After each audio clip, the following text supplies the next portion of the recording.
Welcome to this webinar where we're going to talk about our Masters in Strategic Learning and Development here at Dublin City University.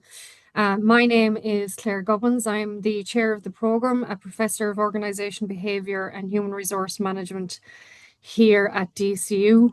And I have spent my career in the learning and development space. So I am particularly attached to this programme and the learning and development profession. This programme is a collaboration with the Learning and Development Institute of Ireland, which many of you will be familiar with. And it's also in collaboration with L&D Skillnet, for which there is some funding available if you meet the criteria, but more on that later. I'm delighted today to be joined by a number of people who you get to hear from about this programme, people who you're more likely to have an interest in hearing from than me. We have graduates of the programme, Margaret Greeny from Kerry Group, Mark Dodd from Sky, and we have second year participants on the programme who have kindly agreed to be part of this today, despite the fact that they are very busy on the last stages of the programme and telling me that they're tired. We have Sheila O'Sullivan from IBEC and Paul Cassidy from Allstate. And later on then we're hoped to be joined by the CEO of L&DI, Sinead Heenan.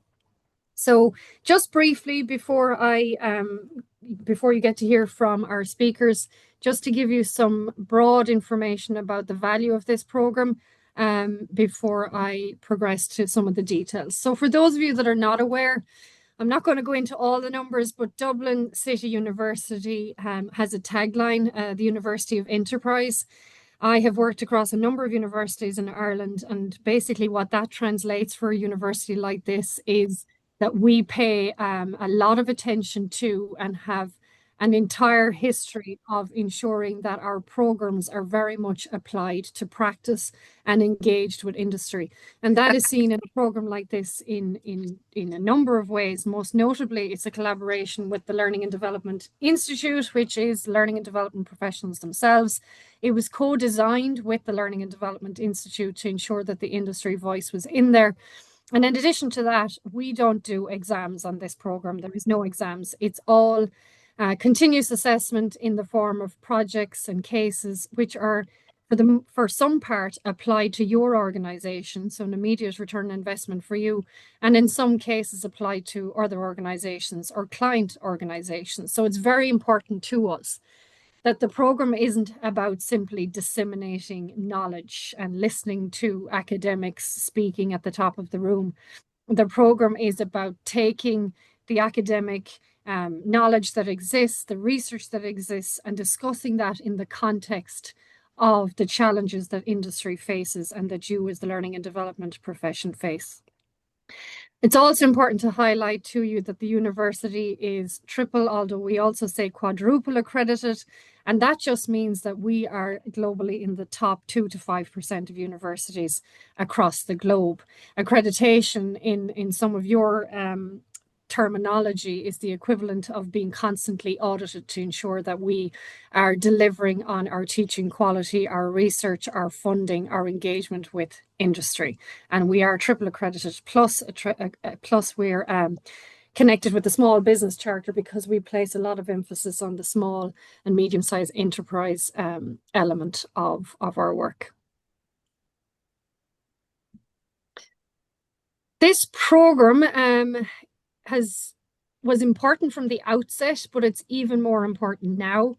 If ever learning and development was at the forefront in organizations, I'm sure many of you already know this, so you don't need to hear from me, but it is certainly now. I can see the agendas are shifting, have shifted strongly in the direction of recognizing that learning is the foundation. We've always known that knowledge is the source of competitive advantage in organizations. But now there are so many external factors impacting organization operations that significantly alter how knowledge and learning happens in organizations, that the learning and development profession is very well placed to lead those challenges and to solve those problems in the right way. So, for example, with regard to the world of work, some elements there to focus on new work arrangements. You're all familiar with it. As soon as we had to go remote, at one point in our history, the learning and development profession came to the fore to figure out how everybody would be able to work from and learn from home. And that narrative has not changed. We've got the hybrid element now as well. So that's one component. The technological developments are fast and furious, and of course that includes AI. And that has opportunities and it has challenges and poses questions for L&D, such as, well, where does trustworthy knowledge reside anymore? How will human and AI agents collaborate?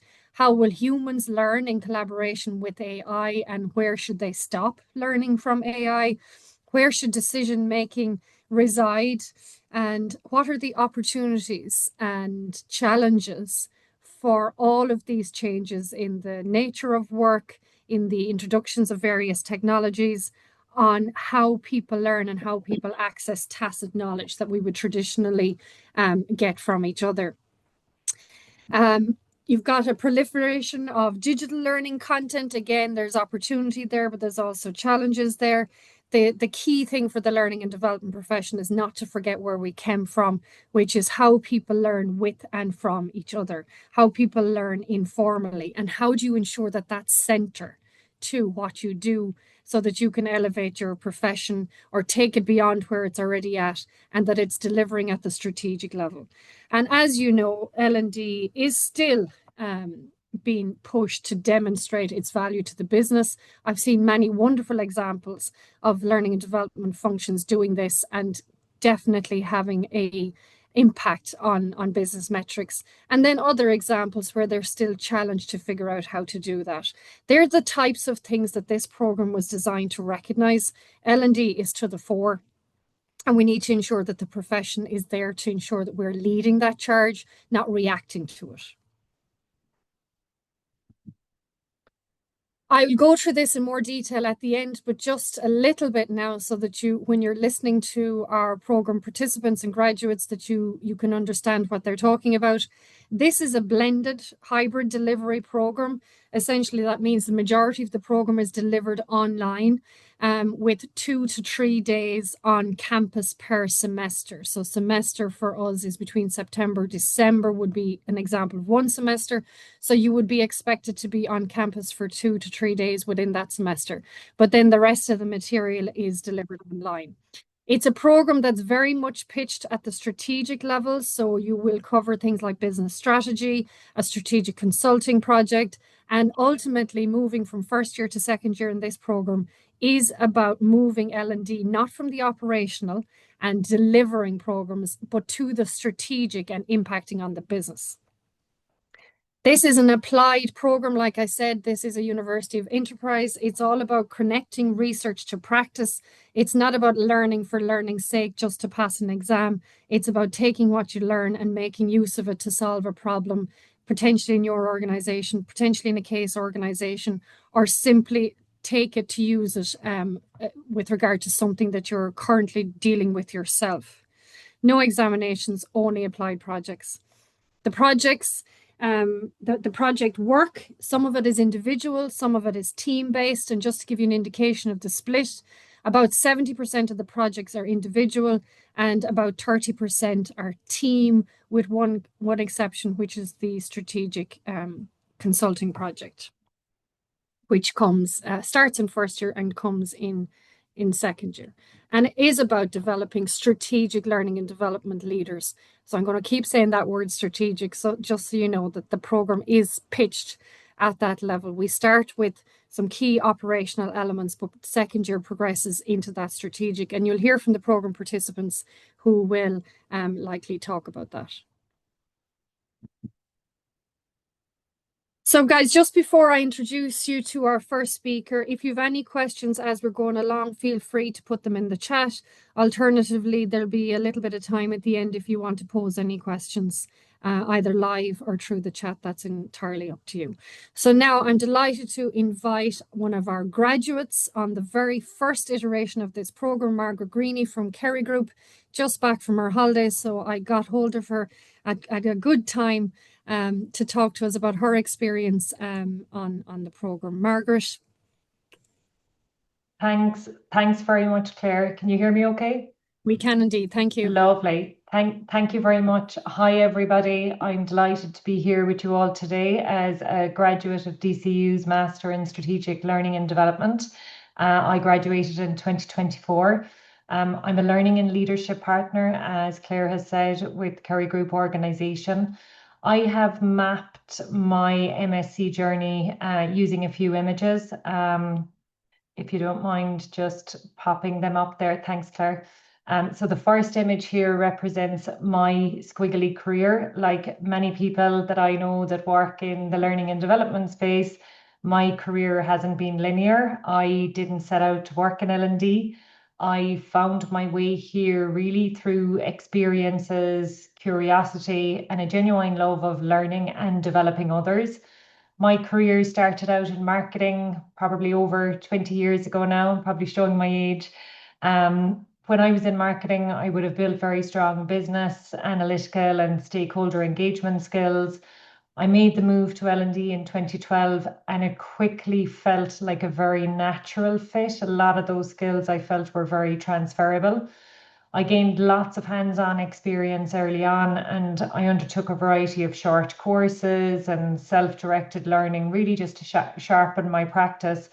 In 2015, I took my first formal step into the profession by completing the Diploma in Learning and Development Practice in association with the L&DI.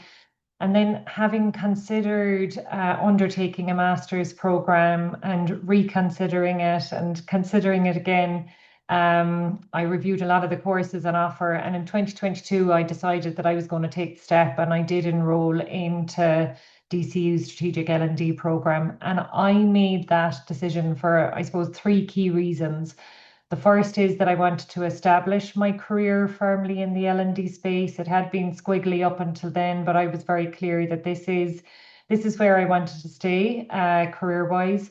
I wanted to deepen my thinking and become much more strategic in my approach. And then I wanted to network with other practitioners outside of my organization. I felt I was a little bit siloed in my approach and very much wanted to build my network. So they were probably the three reasons that I decided to embark on the program. The second image here on the screen represents my reason for recommending the program. If you're at a point where you want to step back from doing L&D and really thinking about the why, the impact that you can create, and the bigger picture, I would definitely recommend this program. You know, it does help you move from being a learning practitioner to really being a true strategic partner in your organization if you use it to its full advantage.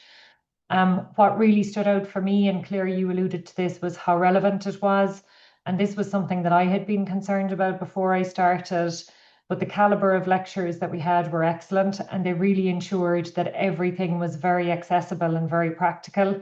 So while you are engaging or will be engaging in, you know, contemporary and seminal research, it's always through that practical lens. You're getting a real sense of how this translates into real organizations and how I can use this, how I can leverage it in my practice. The highlight for me, without doubt, has been the opportunity to learn alongside a brilliant group of L&D professionals from different backgrounds and industries. And I think we joked about this before we opened up the platform. I said that it really is the gift that keeps on giving, but the peer learnings, the teamwork, and the conversations that we had and continue to have as teams and groups are invaluable. And that network really does continue well beyond the program and extends into today. For me, the biggest learning is that I've developed a much stronger evidence-based approach and strategic mindset as a result. It really challenges you to move beyond intuition, going beyond this is how I've always done it, and instead really thinking critically about what's actually driving learning and organizational change. And to use an adaptive leadership analogy here, I suppose it does get you off the dance floor and onto the balcony. It gives you that elevated view. It gives you that different perspective on things. And, you know, it gave me confidence to use research, data, evidence, and theory in my conversations with my stakeholders in my day-to-day, and to challenge thinking where needed as well. And that really has stayed with me today and does continue to influence how I work and how I operate in my L&D practice. From a personal development standpoint, I suppose the personal development journey is immense as well. I'm much more self-aware. I learned a lot about my capacity and tenacity, I suppose, to manage parallel activities, to manage competing demands, to manage a busy work schedule, and also a busy home life as well. It's definitely changed how I approach my L&D work. I now spend much more time up front on the diagnosis, really understanding the problem before jumping into solutioneering. I think as L&D practitioners, sometimes we have a tendency to jump too quick into, what's the solution? What does it look like? But really being clear on, what does success look like here? What is the impact that we want to see in the organization? And spending much more time on that up front. So it's not kind of something secondary that we come to at the end, but I suppose for me, it's about being really mindful of that up front as well. From a role standpoint, I suppose we can operate now much more as strategic advisors by using that evidence and insight to guide conversations rather than just, I suppose, responding to requests. So, not being the order taker, but really being that strategic business partner as well.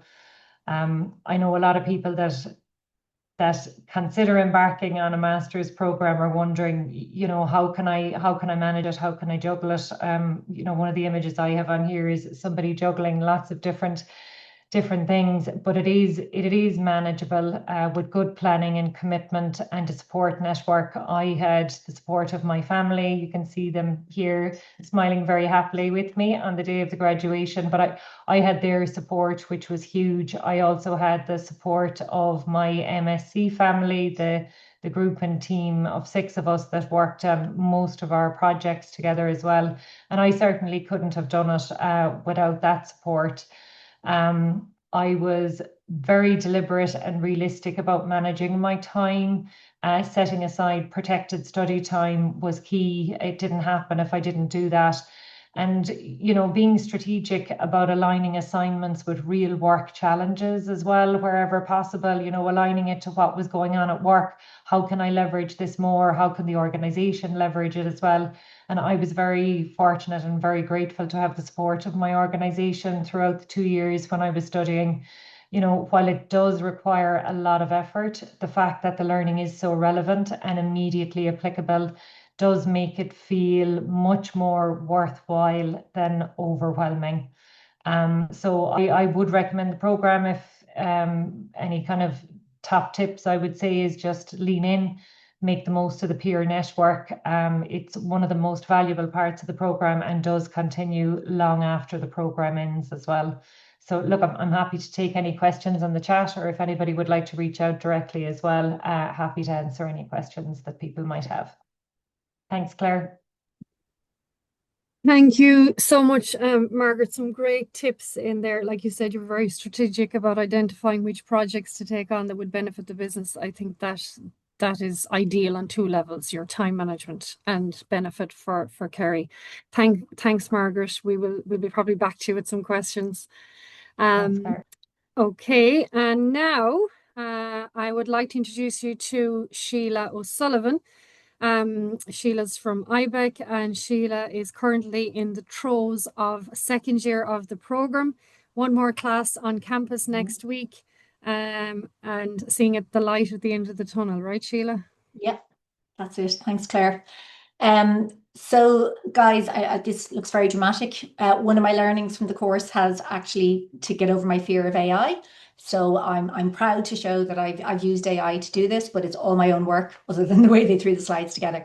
Yeah, for me, what the course was all about was mastering the unknown unknowns. There were a huge amount of unknown unknowns for me in this course. So if we can just go on to the next one and just give a bit of background to myself and why I'm on the course. So I suppose just to say a bit like Margaret, I started off in a totally different area. I was actually an EU policy specialist and lobbyist in Brussels. And then I moved back to Ireland a long, long time ago. And I worked for 20 years as an employment law and a HR expert in IBEC. And then in 2019, I was asked to come and take over the organizational learning portfolio. Now, at the time, we didn't have an LMS. We still don't actually have an LMS. I didn't have a huge amount of specific L&D expertise, but I do come from a family of teachers that may have helped. But you know, I sort of felt, well, I have huge amounts of business experience, HR expertise, etc. So sure, I'll be able to pick up. We had a lot of resources. We have access to the IBEC Academy, etc., etc. So I thought, yeah, I can do this challenge.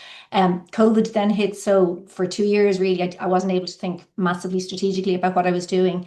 But then it began to dawn on me in the last couple of years that like I'd always excelled at my job. That was why I was asked to take over this role.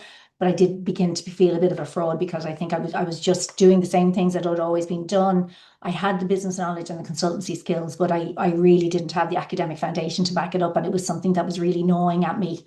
And actually, one of the things that we do, and I know Margaret mentioned about self-awareness, but we do the OCEAN personality profile and, the conscientiousness. I just sort of felt, oh, I can't keep doing this. I know I could be doing this job better. So I think I don't normally refer to Donald Rumsfeld. He wouldn't be a favorite of mine, but he did encapsulate exactly where I was with this. So I suppose I had a lot of known knowns of that. I had the business acumen. I obviously 20 years of HR, ER, industrial relations, people management skills, which I was able to bring with me.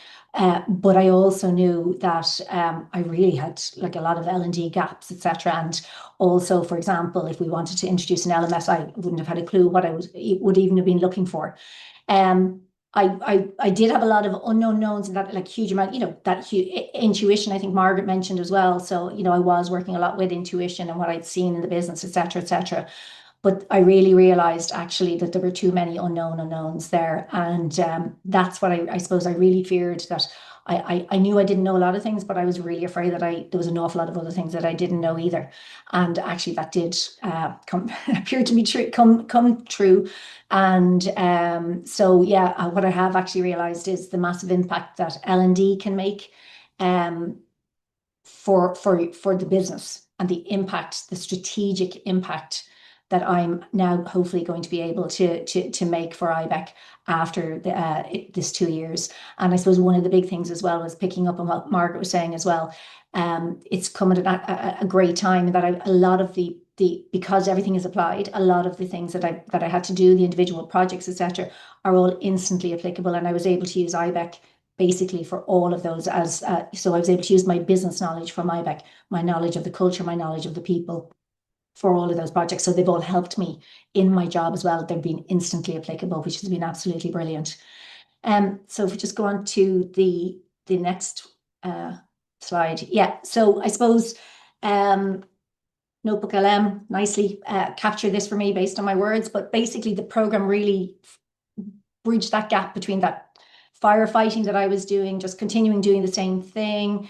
A query would be raised about a course and I was just go and develop the course without really thinking about what I was doing, and the broad applicability of it, etc., etc., and really whether there was a business need for it at the time, or could it be done in a different way? Perhaps, back to Claire's point about tacit knowledge and things, could I just get somebody a mentor? Would it be better to get somebody internally to do a couple of lunch and learns or informal lecturing for people and that was a way of doing it instead of going on formal courses. So I suppose before the MSc program, I definitely was that tactical manager. I was very operational, very much involved in the admin, very much reacting to the business. I suppose, I don't know how Notebook LM took this up, but I suppose I was slightly doubting my ability to learn at a later age. Really worryingly, a member of my group turned 30 last year, and at the same time she said that, I said, yeah, I finished my first master's 30 years ago when you were born. Yeah, there is. I have become an ageless learner. Let's put it like that. You can learn at any age, and I suppose really as well, I had to move from that intuition-based approach to learning design, what was needed, etc., etc. I don't know what's happened here with the slide, but basically, I think really for the program, when I was thinking about this, I am actually a totally different person. I'm a totally different manager.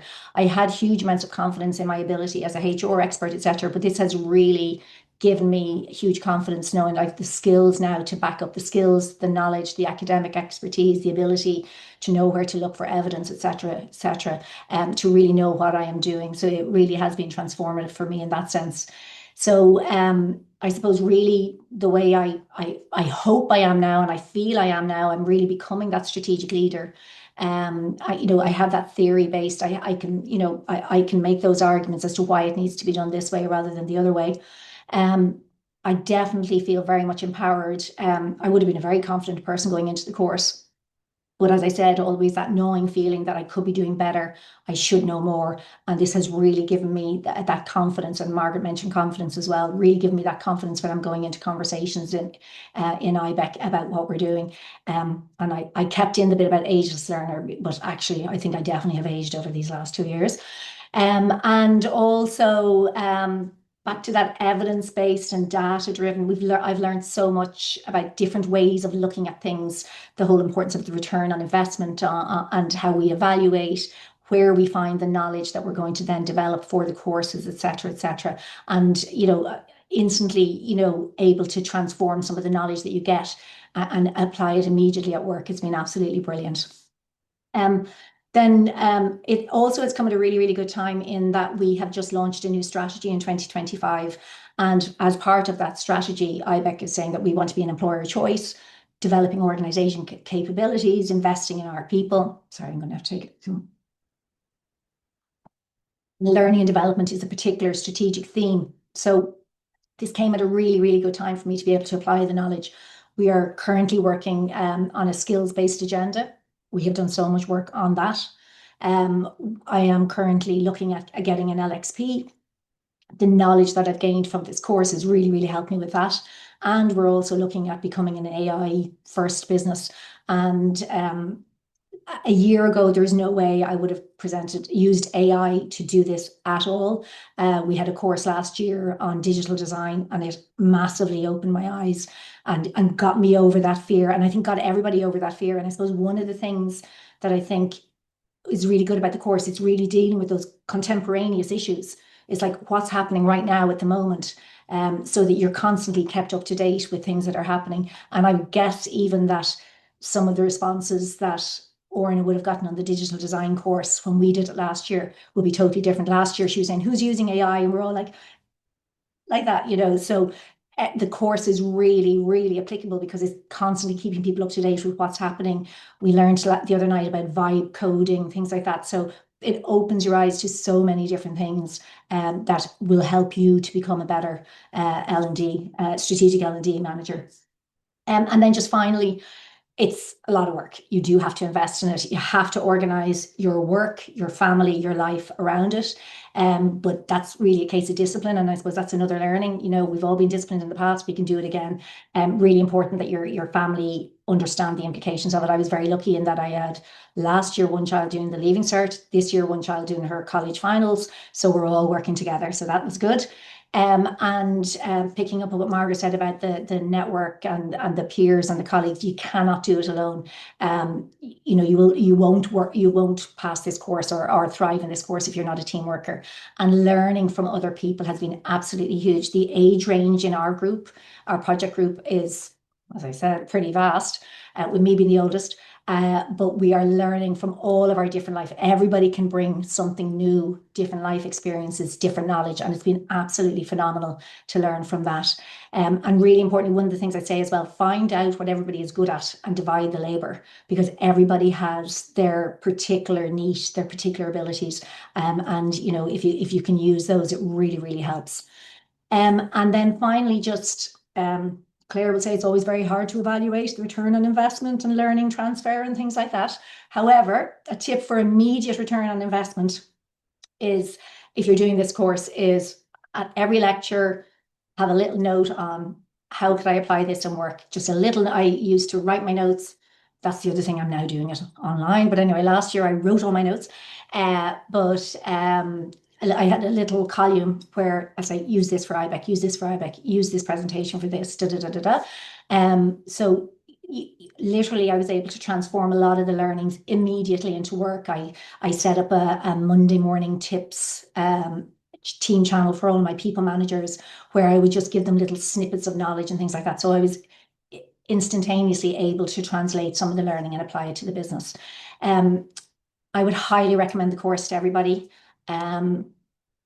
It's really, really transformative. And I think anybody who really is interested in making sure that they're investing in their people, you really need to. Our people are our biggest asset. In IBIC, our people are our biggest asset. And I really feel now that I'm going to be able to really support and develop that asset in the future as a result of doing this course. So I'd highly recommend it to people. So thank you. Thank you very much, Sheila. I promise everybody I did not pay her. She's in no way bribed. These are her words. They send me slides. That was it. And I asked them to speak from their perspective. Sheila, and admittedly, Claire, a couple of weeks ago, I bumped into you in DCU and I said, I'm the person who approves all the professional development and educational assistance. And I said, if anybody ever asks to do a master's, I'll tell them no. But actually, no, really, you should do it. Excellent. And it is worth highlighting that Sheila and Margaret were two very diligent participants on this program. They came to learn, but then, as we say here in DCU, if learning and development professionals aren't interested in learning on a program, then who is? Thank you.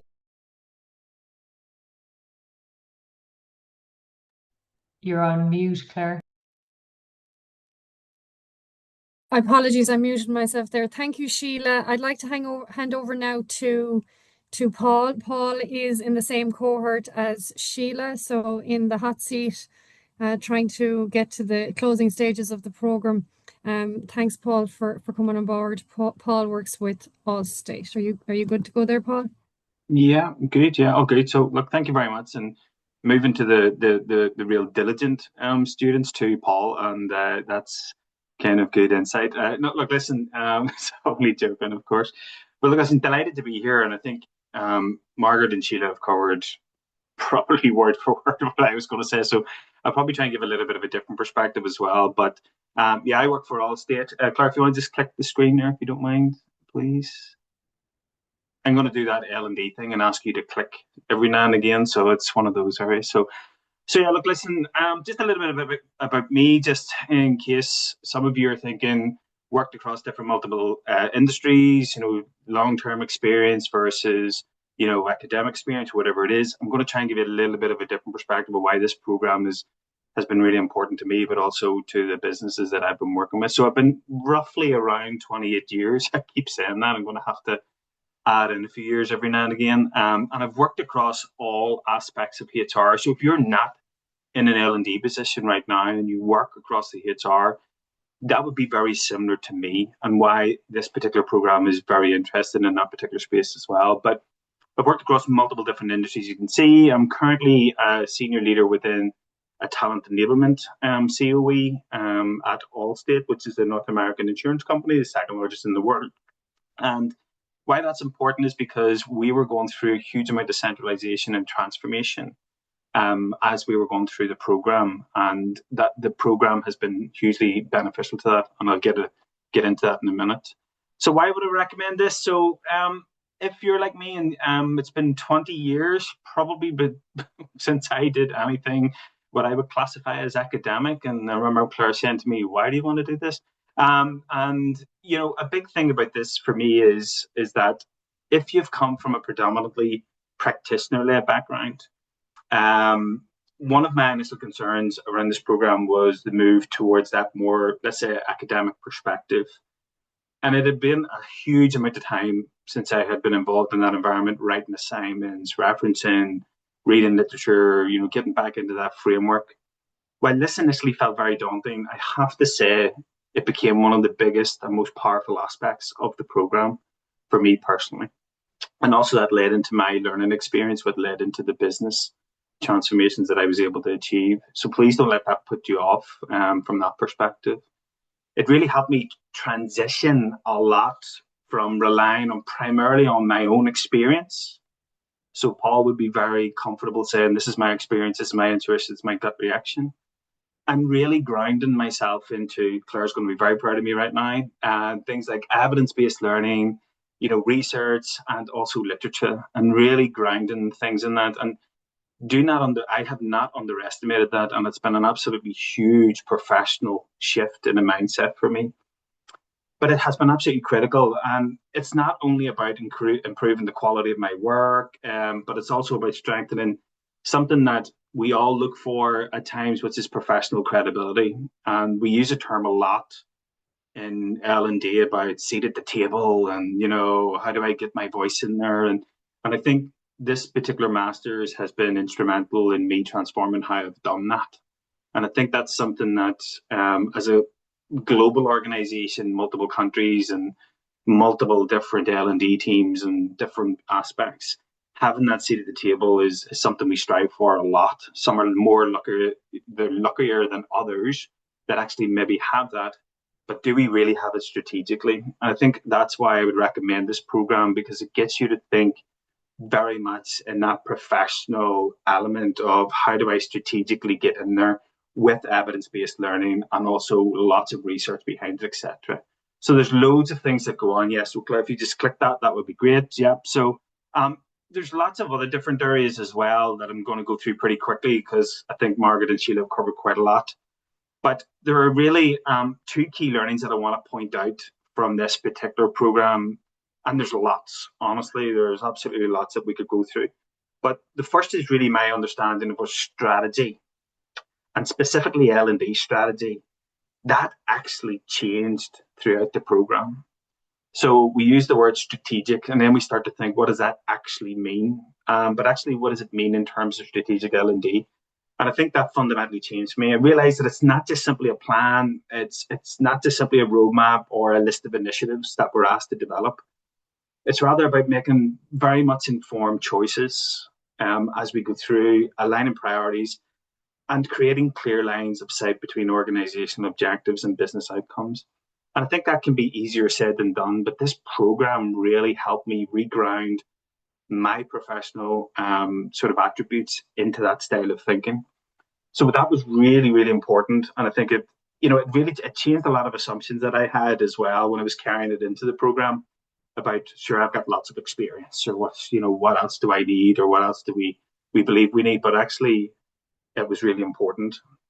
So the other thing that I would say about this, and not learning specifically around strategy, and I think Sheila mentioned it, and maybe Margaret alluded to it a little bit, a lot of the modules as you go through the let's call it 2 years, it's not technically 24 months. That's the first thing you need to know. It's kind of a little bit less than that. I'm giving you some months back, so don't think it's a 2 in a sense. But what I would say to you is that, fundamentally, we need to change how we think as L&D professionals to be more successful in the future. And using data, for example, and linking that into strategy is really important. And that's the other part that's really changed my thought process. We have data in our organization. We have too much data in our organization, if I'm being really honest. But it's really starting to understand how we use it, knowing how to use it, knowing where to be successful in it. What's the difference between measurement and evaluation? You might think, yeah, I know that, but actually truly understanding what outcomes the business is trying to gain so that L&D can actually influence that. So that has been a huge key learning impact for me as we move along. So really the message from that is there's knowing data, but then there's really, really knowing data and what is relevant to what you're trying to do and achieve. So those are a couple of big things that sort of I've alluded to. The influence of my practice, and this is one of the things that I'm really interested in sharing with you, is that, the program has really meaningfully influenced how I engage with my L&D work, but also my L&D team. So I have multiple teams that work globally. You might not have that, you might. It's really shaped their growth, not just my growth. So basically, any of the learnings that I'm taking from what we have done in the Masters and from folks like Sheila, other team members, I'm bringing that back into the workplace so that we can shape and grow the teams around us and around me. And I think that's another knock-on effect of the Masters itself. And that has been really, really huge. But one thing that I always tell my team is our new starting point is research first. And that's kind of both internally and externally. So internally research our business and externally research the information outside. And that's a really big thing for us. I really also take time to understand the organizational context. Am I really connected to what the business strategy is trying to deliver? what is the business outcomes that I can actually influence and change? And that helps me with the ability to say no and to say yes. Because sometimes we want to be very proactive, but we're seen very much as order takers. So moving from that order taker to strategic intent has been really, really important. One of the other things is, so again, strategy, use that word a lot, but that's also been completely reshaped. So we did revise our entire L&D strategy during the program. In fact, it was about 3 months before the strategy assignment or the module actually kicked off. And I thought we were set.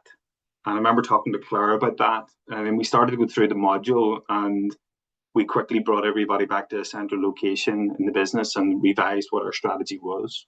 So basically what we recognized was it was not where it needed to be, and we needed to change it. So if you're looking to know, does it have impact? We changed our complete global learning development strategy based on the information that we were gaining and the experience.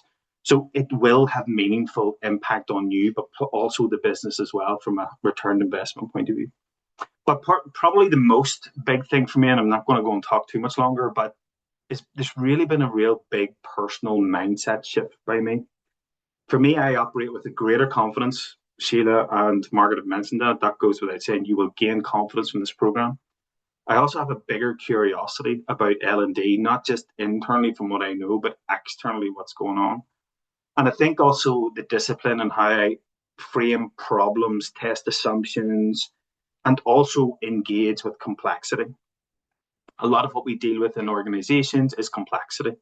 This helps you with complexity. The master's program, whether it be talking about data, strategy in L&D, or strategy externally, research, projects, working in your teams, it really does help you with complexity because other people are going through the same things as you, and you can demystify that a little bit for yourselves. The other thing I would say, there's a lot of the program gets you to think and reflect. So you'll do personal reflection pieces, you will monitor a log from year 1 to year 2, and that has been hugely successful for me personally, and I think it would be great for everyone here as well. It challenges your own personal leadership, your own EQ, your own approach to the world, your own experience, and that is extremely beneficial. But Claire, if you just would click those 2 last things, and then I'm going to stop. Sheila and Margaret have mentioned it a little bit, and we talk about balance and work-life study. Claire and Sheila will know that I kind of talk very directly sometimes, but what I would say, guys, is it's very demanding.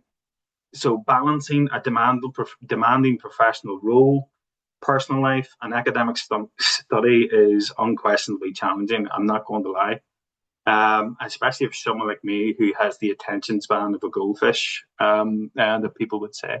It's very difficult, but it challenges you in the right ways. So my advice would be very simple. Just be honest with yourself, be realistic, but also talk to other participants, reach out to other people that are on this call and have that conversation. But would I say it's worthwhile? Absolutely. It is beneficial beyond belief. The last thing I would say is family and friends are important, but also probably more important is your work time as well, because a lot of things can happen during work or after work, and that impacts the friends. Your friends and family are going to be more sort of understanding, but actually work can be your support mechanism. If you're really selling this into your work from a return investment, it should be very straightforward for you. So basically greater knowledge, confidence, the networking is unbelievable.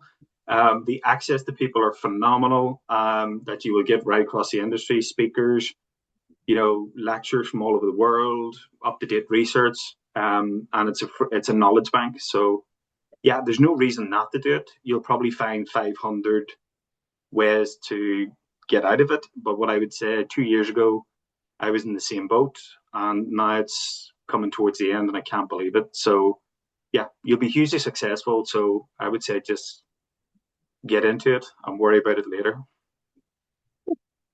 Thank you very much, Paul. It was a personal highlight for me was the fact that you were in the middle of that L&D strategy redesign that really worked out, not just for you, it worked out for me as well to see what you were doing and try to help via an assignment. So it was a fantastic ROI for you and your organization to get, for sure. Thank you, Paul. We'll be back, I'm sure. And now I'd like to introduce you to another one of our graduates, Mark Dodd from Sky. Mark, are you there? I am indeed, yeah. And I suppose if Paul felt like some things had been covered off, I think Paul did a good job of covering off anything left. So I will try. I'm sure there's a few other things you need to get through, Claire. So I'll try and be quick. And everyone will be glad to see I've kept the slide nice and simple. I tried to simplify things as much as possible. So I guess, firstly, in terms of myself, I'm coming up on 20 years working in L&D. So probably a little bit different to the other speakers in that I have worked in L&D for quite some time in companies such as Nokia, if everyone remembers them, O2, Oracle, and Sky. And I completed my master's in 2024. So I guess a good thing for you guys is myself and Margaret were in the inaugural version of the program. So we had it warts and all and polished it up for you guys. So anyone going on the program now gets an amazing polished version of it after all the feedback that myself and Margaret provided. Why would I recommend it to other people to do the program? I suppose, there's a few things in there. Really, probably the first one is you're going to learn new things. It's pretty obvious, but maybe outside of what you might have expected. So you might learn about business strategy, some more learning frameworks. One that stood out to me was, more around learning for neurodiverse audiences. There was a few things we learned in there. Data analytics, and then the big one, in place of an end dissertation, getting to work on a consultancy project in a real organization is just fantastic. A few other things that kind of stood out to me where obviously you're going to meet new people, you're going to have things that you can apply in your role. Probably more relevant to me recently is increase your value in the market. So I'm currently in a few different interview processes, and I'll touch on it later, but it's been really interesting having the masters in those conversations.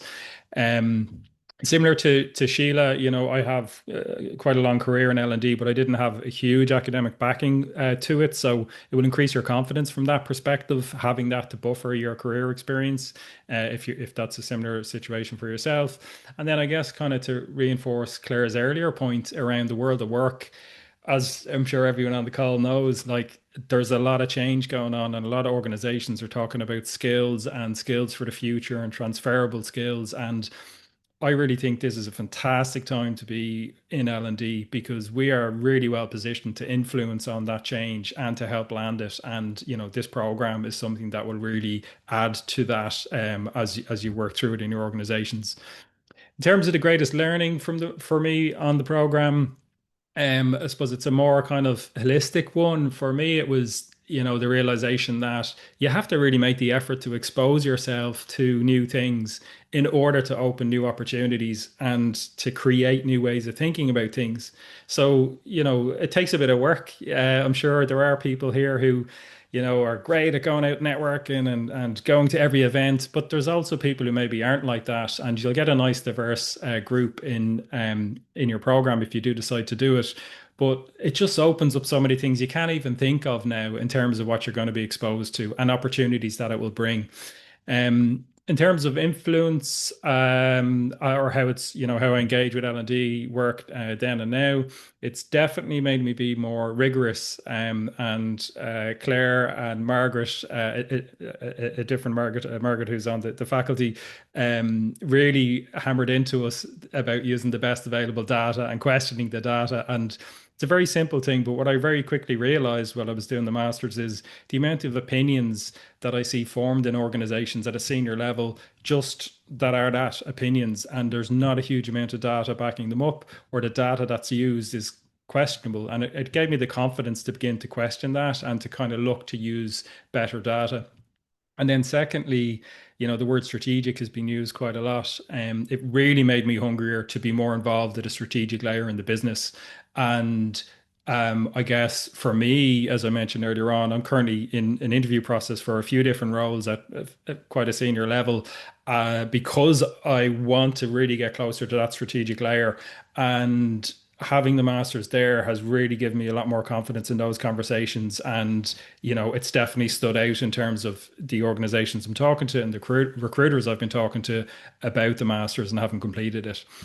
How do I manage my work personal life while I was completing the program? So I guess for me, there's kind of a few things here. I'd say make sure the people in your life that are important to you or depend on you really know what you're undertaking, and that that you're honest with them in terms of you're not going to be as available and you will miss some events here and there. And I think having that conversation means you get that support and people kind of aren't surprised. And then in your professional life, I think it's making sure your line manager and anyone important in your organization to your role are aware of the commitment, not just the in-person days, but also up front have the conversation in terms of, can you get study days, can you get additional time to, maybe you might have group projects you're working on, you might have a call on a Friday, as I did, at 10 o'clock, and I would often be in the office on that call, but I had the support of my organization. So make sure that people around you personally and professionally are aware of what you're getting into, so you have that support later on. And then I guess lastly, any kind of top tips? I've two here. So I would say, and I think it's been touched on, you'll meet people from all stages of life and career in your class. And in my group, it was quite a large group. And barring any major life events, I think there's one or two people had to postpone it due to a major life event. Everybody completed the program. Everyone got something out of it. So whether you were just starting in L&D, whether you're in your career quite a long time, no experience of, academia or whatever it might be, everyone completed it and got something out of it. So, if there is any fear around that, that's completely normal. And I'd say go for it.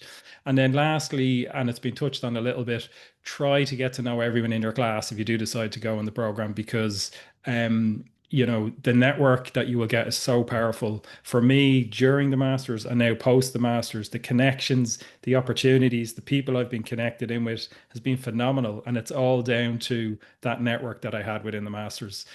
So I've kind of tried to go as quick as I can there, Claire, to give you a few minutes for questions and other stuff. So I'll close there.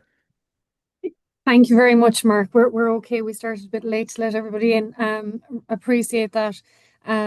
Mark came back to speak to current participants when he graduated, and he had the room hooked, talking about how he was able to influence people on the back of the confidence development and the knowledge from the program. So I invited Mark along here again today.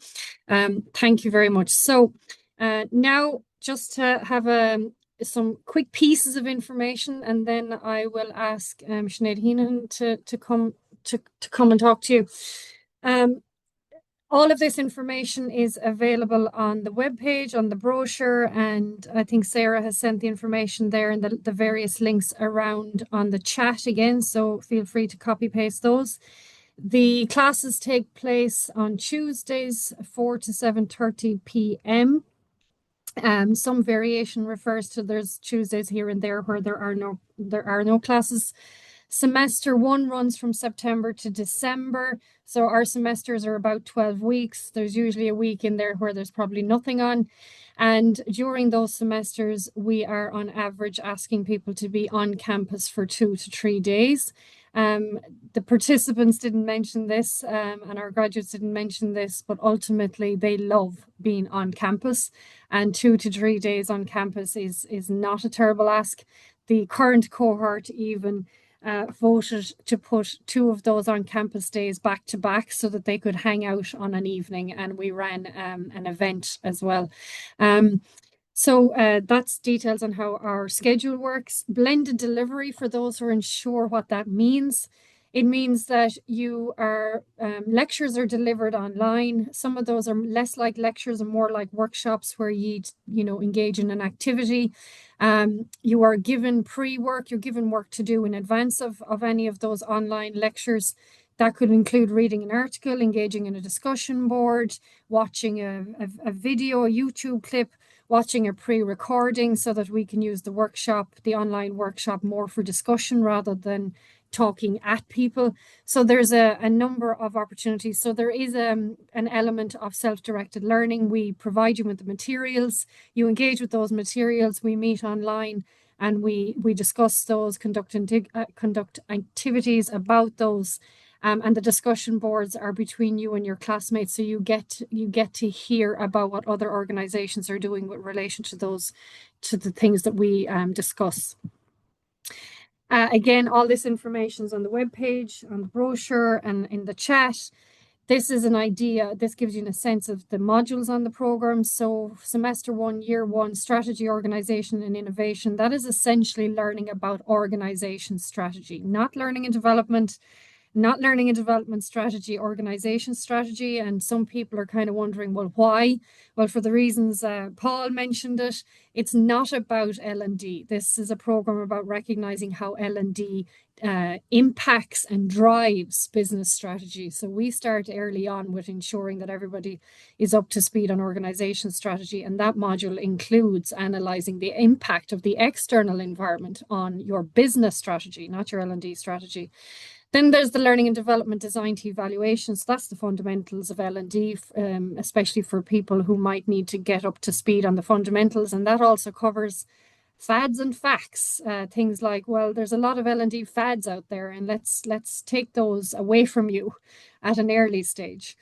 Leadership and change. Ultimately, this is about being a leader in the profession. So we have a psychologist teaching that program, and she covers everything from leadership approaches right up to the narcissistic leader, just so you're aware of them. Research methods is mainly a module to give you the skills that you need to conduct your strategic consulting project, which I will get to in a second. And then digital learning and design, Sheila mentioned it, is a big hit. You know, for example, students in participants engaging in designing an app for L&D, so it's quite applied and gets rave reviews. Personal leadership development, that's all about you. It's all about you and getting an insight to yourself, your strengths, your opportunities for development, and what you're going to focus on over the 2 years to develop you as a leader. Moving into second year, the program does move up a couple of notches, is the feedback I've got, so I'm going to tell you up front. It is strategic L&D and OD and transformation. That's a module I deliver, which is very much now about the L&D, the strategic element of L&D, the lens of L&D, but from a strategic position.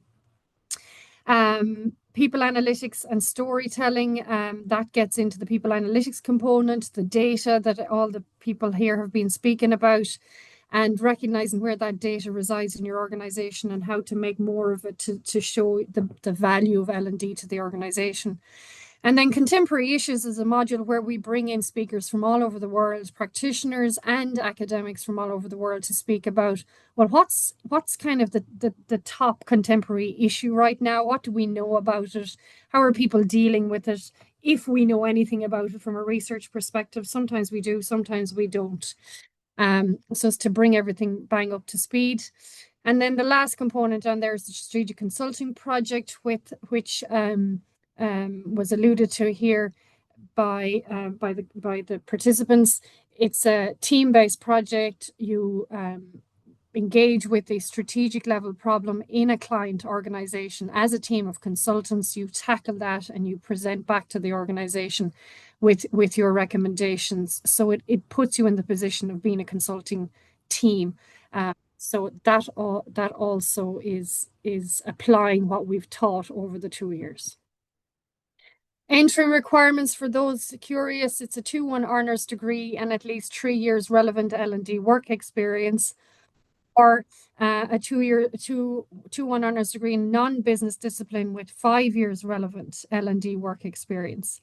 And those who have a 2-2 honours degree, you can still apply. And in those cases, we look at your work experience to see if it is sufficient to enable you to do this program successfully. And you've heard from people like this on this webinar. If you are applying with no degree, and we have those people on the program, then you just need to apply through a different route, the recognition of prior learning policy. So that's to recognize that you have significant work experience in a relevant area, and on that basis, we don't look at the academic qualification, we look at the work experience that you have behind you. So again, the link to apply that route is in the chat from Sarah. There is some potential funding opportunities, so you can contact Emer South in L&D Skillnet to see if you're eligible for any Skillnet funding there. There is a 30% club competitive fund for female leaders. The call for that is open, but it doesn't progress until later in the academic year. The link to read more about that and apply is here. This is not just for this program. This is for programs across the entire business school. So it's very, very competitive. But if you are a female leader, it is worth looking into. And then, like all the people who spoke on this webinar said, ultimately the return on investment for doing this program as you are on it is quite high. Most of the people who spoke here spoke about taking what they were learning back to their jobs as they were going through it, or conducting some of their assignments and projects on their workplace as they were doing it. That's an immediate basis for you to build a business case to help you get funding to complete this program from your employer. The links are on these slides. This webinar will be available on the webpage, recorded, and Sarah has shared those links here. The link to apply is there. If you don't meet the degree entry requirements, please make sure you go through the recognition of prior learning route, and the funding contacts are, as I said, Emer South for L&D Skillnet. Any queries about the program, you can access the webpage, the brochure, or if there's nothing there answering your questions, please feel free to reach out to me.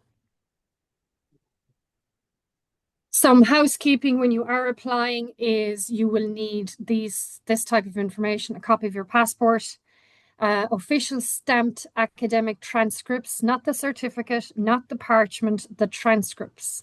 So the pieces of paper that say which modules you did, which subjects you did, and which grade you got over the full duration of your program. A detailed CV, you can upload that onto the system under supplemental items. And essentially, I'm calling this out because if any of those documents are missing when you apply, it slows down the speed with which we can process your application and make an offer if that's appropriate, or call you to an interview if that's appropriate. So if you can get yourself organized to get those key pieces of information, to put them on the application system, then the application process goes much faster from your perspective, which I'm sure you would appreciate. So any questions, put them in the chat. And now I'd like to ask Sinead if she'd like to say a few words to close us out.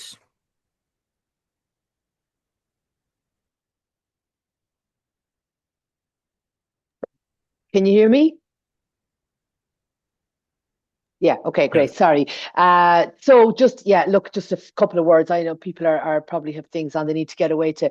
I just really want to reiterate the importance of having people who are in L&D roles with this strategic capability. And we have been doing a kind of an industry insight survey over the past number of months, and the biggest priority need that was coming through that from organizations was the need for L&D people to support business transformation, workforce capability, future readiness, leadership development, and all of those really key strategic alignment elements. So, I think the guys have done a very good job of reflecting how those capabilities are developed through the program, but it's just useful for me to say that these are the most common themes that is coming back from industry around the growth and transformation, capability and skills, leadership, culture, all of those pieces, and the need to have L&D professionals who can lead that and drive it and bring the organization on with them. And then just one or two other pieces. I think, like, there's been different comments about the return on investment. Like, the return investment, as Claire said, is accrued right throughout the program. And I know myself, I've made this point many times in a lot of different environments. I did my MBA in DCU, and IITD, as it was at the time, was the client in the strategic consulting project. And through that piece of work, we transformed the institute. We rebranded, we got a whole new IT infrastructure in place, and we wouldn't have got 2 days consultancy out of the fees to do that work. I mean, it was completely transformational, and it is sometimes a stretch to put yourself out there as the client, because your company is a bit exposed, and you feel a responsibility towards your fellow team members to give them a good client in which to do the work. But the return on it is absolutely a complete no-brainer. So the financial conversation in your organizations should be an easy one. And I know Sheila was saying tongue in cheek that, in the past, if anyone had said to her, "Oh, I want to do a master's," she would have said no. And sometimes that is the mindset in the finance conversations. But I do think that there is an opportunity to really try and get some good advocates for yourself in your organization to show how you could be a really great champion for this in the business, and that the return on the investment is actually a no-brainer. And the other thing I would say is that, we talk about this all the time. It's demanding. You've got to fit it in with all the other stuff that's going on in your life. But I always say this: no time is a good time to take on this sort of an initiative or a developmental piece for yourself. But I think if you are on this call, it's a good time. That is what I think. I think if you have sufficient interest to be part of this conversation today, that for me, as Paul said, you should just do it. And we are running this program this September. There will be an intake yes, I know that, Sheila. I'm just I'm half joking with you, but I do think it's a possibility that some managers do have that mindset. But like we have an intake, we have had an intake every year up to now, because that was always our arrangement with DCU. When we went to the first and said, look, we want to do this program, we collectively said, look, let's take an intake every year for the first 3 years. Now we have an intake every second year. So we will have an intake this September. There won't be another intake until 2028. So, you could join this September and be finished by the time the next intake comes around. So, as they say, look, I think just do it. And I think it is a no-brainer for your own personal professional development and for the return that will accrue to the organisation. Our funding, just very, very quickly, for eligible organisations through the Skillnet, is the fees are £7,900, I think, per year, isn't it? And we are giving €1,000 per year on the fees. That's the grant. It's €1,000 per year, and fees are paid in tranches. So, even if you're having that budgetary conversation, you don't have to pay out all the fees in one go. It can be spread across 3 financial years in your organisation, and like in stage payments, and we're happy to have those conversations with anybody. So that should not be the barrier.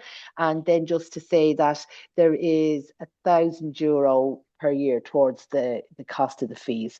So look, all the information. Claire, are we sharing these slides with people who are on the call? Will they have those contact details? Yeah. So the slides and the recording will be shared with everybody. Great. Contact details are also in the chat. Yeah, lovely. So, I mean, you can follow up, as Claire said, with Claire. If you've got a question about the programme, you can follow up with Emer or anybody in the L&DI side about funding, if that's part of your conversation, or stage payments, or any of those sort of things that might make it possible. And if you want to have another conversation yourself, or if you want somebody in your organisation, like if you have a manager or someone that you'd like them to have a conversation, we're all here for that. So before I sign off, just want to say thanks very much to Margaret and to Sheila and to Paul for their contributions. I think, and to Mark, obviously, sorry, Mark, you have done a great job in sharing your experience on the programme, and we are obviously very heartened that it has been such a positive one for you. And then to Claire and everybody in the background in DCU, and obviously in NDI, who are working really hard now to for people who want to have this conversation. Yeah, great. Thank you. Handing back to you, Claire. Thank you very much, Sinead. That's useful to ping off the survey that you're doing about what's going on. Yeah. In the industry. Just if anyone has any questions that they want to raise right now, I don't see anything in the chat. But if you have any questions, you can throw them into the chat there in the next minute or so if you wish. Or alternatively, you know where to find me. It's here on the magic wall behind me. Or as I said, Emer, as I said to Sinead, these slides, this recording will be shared with everybody. So you can listen to it again. And my sincere thanks. I mean, I couldn't have paid you for that. Margaret, Paul, Sheila, Mark, thank you so much. That was fantastic to hear some amazing stories there. And I'm equally, like Sinead said, delighted to hear those stories. And I said it to Margaret offline, if at any point any of you want to share any of those wonderful impact stories with current participants, you just ping me and I'll make it happen. They would love to hear from you. So thank you very much. I'm going to just check the chat. Yes, no questions there. So I'm going to leave it here. And thank you, Sarah, for your help